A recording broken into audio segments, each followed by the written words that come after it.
Еще хотела быстренько похвастаться, что я спаржу выращиваю. Уже достаточно хороший урожай получается. Вот такая вкуснятина. Сегодня нам предстоит большой сбор урожая спаржи. Вот уже цветковая она выпустила, но еще долго можно собирать ее. Вот, весь июнь я собираю, а в июле уже даю ей созревать корневищу. Вот такие толстенькие, хорошенькие. Обязательно покажу вам, как в этом году сделаю фильм, как вырастить спаржу, чтобы у вас тоже вы могли лакомиться вот такой вот классной первой зеленью. Это у меня уже трехгодичные кустики, а вот с этих я еще ничего не убрала. Это новые кустики, и в этом году с них урожай пока не собираем, чтобы корневище созрело и могло давать нам хороший урожай. Вот такая красота. Итак, друзья, хочу вам напомнить, чтобы вы подписывались на канал. Если вас интересуют вот такие культуры очень редкие, сегодня мы с вами будем спаржу аржентельскую сеять. Это старинный сорт деликатесной овощной культуры, растение многолетнее, кустовидное, высотой 1,20 м, 1,5 метра. Активное формирование подземных побегов, употребляемых в пищу, наступает на 3-й год жизни, в мае-июне, но в зависимости от среды, где вы живете, от сезонной температуры. Они являются ценными питательными и диетическими продуктами, обладают отличным вкусом. Их используют в домашней кулинарии для приготовления салатов, гарниров, супов, консервируют впрок. При хорошем уходе урожайность побегов достигает 3 кг с квадратного метра.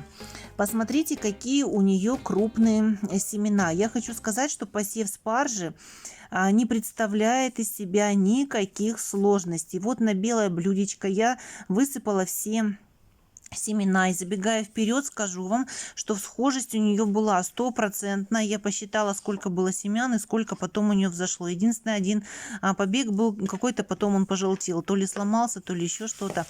Ну, как бы я его убрала. Поэтому всходов достаточно много. Всходит она без проблем. У меня взошла на 7-й день. Я сейчас покажу, как я ее сеяла. Сею в общую вот такую тару. Небольшой совсем стаканчик. Сразу много грунта давать не надо, потому что она взойдет, и потом спаржа абсолютно не требовательна к тому, чтобы там не трогали, не шерудили ее корни. Она любит, когда ее пересаживают, пикируют, поэтому все будет прекрасно.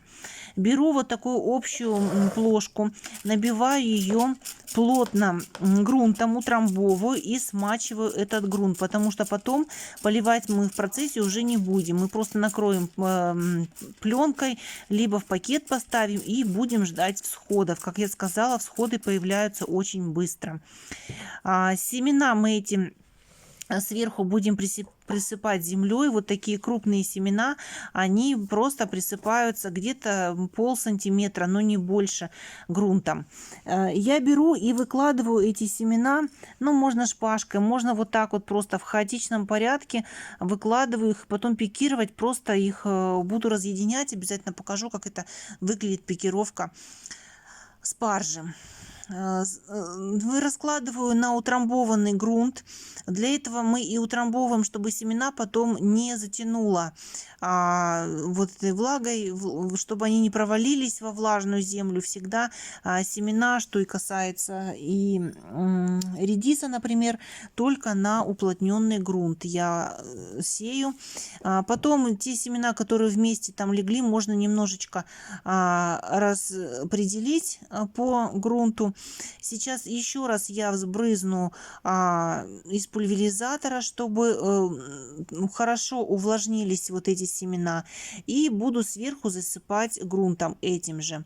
Я хочу сказать, что многие считают, что нужно такие большие семена стратифицировать, еще что-то делать, кладут в холодильник, либо пилочкой немножко надрывают. Я, как вы видели, ничего не делала. Все прекрасно взошло. Вот так вот я их разложила. Вот эти семена от компании Элита очень хорошие, взошли очень-очень быстро. И, как вы видели, достаточно хороший урожай с нее получается. Вот прям как нарисованы стручки, так они и получаются. Сверху немножко засыпаю грунтом и буду ставить, поставлю сразу на подоконник. Вы можете ставить даже сначала в любое темное место. Спаржа не способна к вытягиванию, то есть она в любом случае выпустит стрелку, и вы можете держать ее даже в темном месте, не обязательно там лампу или еще что-то. Она все равно прорастет у вас, выпустит стрелочку, и потом вы уже можете перемещать ее на любое светлое место. Досвечивать ее не обязательно. Я потом расскажу, в какое время можно сеять спаржу. Дело в том, что когда я первый раз высаживала спаржу, я вот сейчас вам показывала, которая уже сейчас было 3 года, сейчас 4.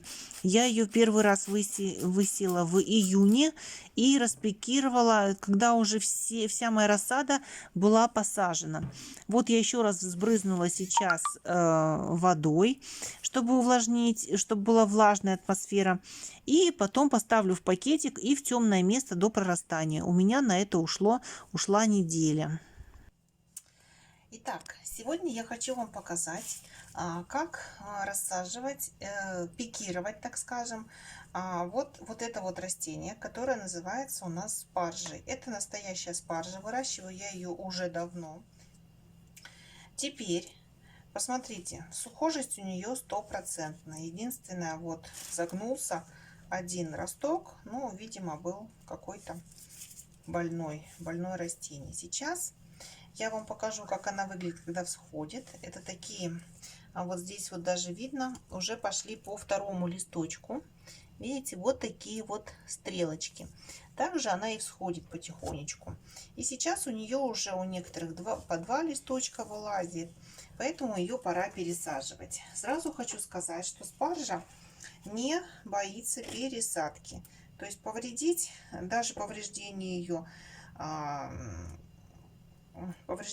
корешков ни к чему плохому не приводит. Кстати, вот здесь я пересаживала ранние томатики. Вы сейчас видите. Если вас интересует, как я выращиваю ранние томаты, подписывайтесь на канал. Все вам буду показывать подробно. И сейчас спаржу я буду пересаживать вот в такие стаканчики, для того, чтобы она дальше продолжала расти. Каждое растение нужно пересадить в отдельный стакан. Наша с вами задача, чтобы спаржа развила хорошую корневую систему. Только при этом условии она будет нам давать шикарный урожай спаржи. Но в этом году урожай мы собирать не будем точно. О сроках посадки и как я выращивала свою спаржу взрослую, я вам расскажу чуть позже. Давайте сейчас покажу, как выглядит ее корневая.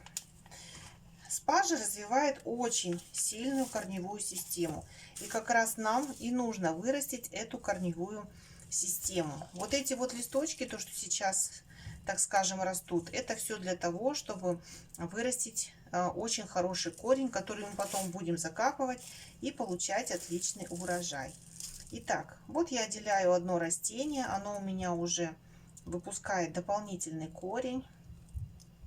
Вот так прям вытягиваю и покажу вам корешок. Корешок у спаржи очень вот такой толстый, видите, основательный, стержневой, и потом он развивает много дополнительных корешков. Заглублять сейчас спаржу мы не будем, так и будем пересаживать и переваливать ее на уровне вот этой вот шейки корневой, из которой потом будут расти следующие ростки. Поэтому, так как нам важно нарастить корень, я и буду сажать вот в такие длинные горшочки. Что мы сейчас делаем? Я наполняю его грунтом, рыхлым и питательным. И делаю в серединке отверстие. Не до конца заполняю.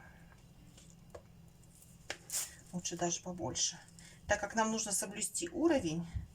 И вот так в центре я проделываю отверстие, куда я и буду вставлять, стараться ровно вставить корешок. Теперь я вот так опускаю корень. его поправляю, чтобы он ровно направлялся вниз. Так пальцем поправляю. Соблюдаю уровень вот этой шейки. Видите, вот. И начинаю постепенно вот так закапывать. Держу само растение, чтобы оно у меня не затянулось туда. Немножко поправляю, поливаю, чтобы распределились корешки и осела земля вокруг. Видите, оголяется шейка. Поправляем и досыпаем сверху грунт. Стараемся сильно не заглублять, но вы имейте в виду, что грунт немножко осядет. И вот там у нас уже лезет второй листик. Вот так вот растение хорошо держится. Видите, никуда не девается. И оно будет выпускать у нас здесь вот эти веточки, елочки. И здесь мы хорошо будем наблюдать корневую систему. Теперь в таком горшочке у меня спаржа будет расти около 2 месяцев. Ну а дальше мы будем уже перемещать ее в теплицу, и там она будет доращиваться уже в более крупных горшках. Об этом тоже буду все вам показывать. Поэтому не забудьте подписаться на канал. И по поводу посева. Смотрите, сеять спаржу вы можете в любое время года. Когда я начинала выращивать свою спаржу, вот такую вот, я что сделала? Я посеяла ее в июне, когда у меня уже вся рассада основная была высажена. У меня освободилось место, время. И я посеяла свою спаржу и поставила ее на проращивание в теплицу. То есть все дело уже на даче. Она у меня очень быстро взошла, буквально там сходит она за неделю. Появились стрелочки. В июле я ее распикировала вот в такие горшочки. И осенью, в сентябре, я пересадила с хорошо развитой корневой системой. И в первый год я ее укрыла. Соответственно, она у меня хорошо перезимовала. На следующий год мы не собираем урожай, а вот уже через год уже можно собрать урожай. Вот эту спаржу я посеяла в начале февраля, но при этом, несмотря на то, что вы посеете ее в начале февраля, в этом году мы тоже с вами не будем собирать урожай. Урожай собираем только на второй год. Нам сейчас очень важно нарастить хорошую корневую систему. Урожай с тех растений, которые я выращиваю уже не первый год, а 4-й год. У меня спаржи, которые первый оборот я выращиваю, мы будем собирать в этом году. Я покажу, как это происходит. И уже урожай со второй партии тоже буду собирать. Просто ее достаточно, так скажем, можно вырастить в любой сезон. Начать, как я и говорила, в июне посеяла, а к осени я ее посадила. Но если у вас ранние холода, то вы можете в начале сентября посадить. За месяц она укоренится, за 1,5. Она холодостойкое растение, начинает плодоносить уже. То есть первый урожай мы собираем в середине мая уже. Она очень рано свои стрелки выпускает. Ну и каждый день можно собирать урожай, если у вас достаточно растений. Вот в таком виде можно выращивать, продолжать спаржу. Не забудьте подписаться на канал. Я буду и дальше вам рассказывать о том, как выращивать экзотические растения или не очень экзотические. Сегодня я рассадила свои томаты. Вот так они выглядят. Это гном томатный, который у меня будет давать урожай. Ну, наверное, один из самых первых. Как пахнет, вы просто не представляете. Так что присоединяйтесь ко мне, будем вместе выращивать урожай, а еще обязательно печь хлеб, делать колбасные деликатесы, коптить. Ну, в общем, все, чем мы можем заниматься на нашей прекрасной даче. Ну и не только. Подписывайтесь на канал, будем вместе развиваться. Всем пока!